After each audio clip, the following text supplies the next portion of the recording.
കുറ്റിപ്പുറത്ത് അപകടത്തിൽപ്പെട്ട സ്വകാര്യ ബസ് ഓടിയത് 100 കിലോമീറ്ററിലധികം വേഗത്തിൽ. പ്രദേശത്ത് പരമാവധി വേഗപരിധി 50 കിലോമീറ്റർ മാത്രമാണെന്നിരിക്കെയാണ് ബസിന്റെ ഈ മരണപ്പാച്ചിൽ. കുറ്റിപ്പുറം ദേശീയപാതയിൽ റെയിൽവേ മേൽപ്പാലത്തിന് സമീപം സ്വകാര്യ ബസ് ഡിവൈഡറിലിടിച്ച് തലകീഴായി മറിഞ്ഞ് ഒരാൾ മരിക്കുകയും ഒട്ടേറെ പേർക്ക് പരിക്കേൽക്കുകയും ചെയ്ത അപകടത്തിൽ മോട്ടോർ വാഹന വകുപ്പ്, പോലീസ്, നാറ്റ്പാക്ക്, ദേശീയപാത അതോറിറ്റി എന്നിവയുടെ നേതൃത്വത്തിൽ സംയുക്ത പരിശോധന പൂർത്തിയായി. വളവിൽ വാഹനം അമിതവേഗതയിലായിരുന്നതും മഴയെ തുടർന്നുണ്ടായ അക്വാപ്ലെയിനിങ്ങുമാണ് അപകടത്തിന് പ്രാഥമിക കാരണമായതെന്നാണ് ഉദ്യോഗസ്ഥരുടെ വിലയിരുത്തൽ. പരമാവധി 50 കിലോമീറ്റർ മാത്രം വേഗപരിധിയുള്ള പ്രദേശത്ത് 100 കിലോമീറ്ററിലധികം വേഗത്തിലാണ് വാഹനം സഞ്ചരിച്ചിരുന്നത്.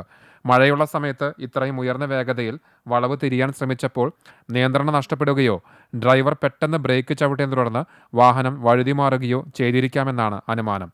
ഭാരമേറിയ വാഹനങ്ങളിൽ ഇത്തരത്തിൽ അമിതവേഗതയിലെത്തുമ്പോൾ ഭാരമാറ്റം മൂലവും അപകട സാധ്യത വർദ്ധിക്കുന്നുണ്ട്. റോഡിന്റെ നിർമ്മാണം സംബന്ധിച്ച് വിശദമായ പഠനങ്ങൾക്ക് ശേഷം 2 ആഴ്ചയ്ക്കകം നാറ്റ്പാക്ക് സർക്കാരിന് റിപ്പോർട്ട് സമർപ്പിക്കും. നിലവിലെ റോഡ് ഡിസൈൻ രാജ്യാന്തര മാനദണ്ഡങ്ങൾ പാലിച്ചിട്ടുള്ളതാണെന്ന് പ്രാഥമിക നിഗമനമെങ്കിലും എന്തെങ്കിലും മാറ്റങ്ങൾ വരുത്തേണ്ടതുണ്ടോ എന്ന് റിപ്പോർട്ടിന് ശേഷമേ വ്യക്തമാകൂ. Enforcement RTO TP Yusuf, DYSP Sunil Pulikkal എന്നിവരുടെ നേതൃത്വത്തിൽ മോട്ടോർ വാഹന ഉദ്യോഗസ്ഥരായ K Nisar, Muhammad Basheer, Kuttippuram SHO K Manikandan, SI KS Sudheer എന്നിവരും നാറ്റ്പാക്ക് NHI പ്രതിനിധികളും പരിശോധനയിൽ പങ്കെടുത്തു. ഏറ്റവും കൂടുതൽ നമ്മൾ ശ്രദ്ധിക്കേണ്ട ഒരു കാര്യം ഈ നാഷണൽ ഹൈവേയിലൂടെയുള്ള ഡ്രൈവിങ്ങിൽ ശ്രദ്ധിക്കേണ്ട കാര്യങ്ങളെക്കുറിച്ച് പല ഡ്രൈവർമാർക്കും അറിയില്ല എന്നുള്ളത് തന്നെയാണ്.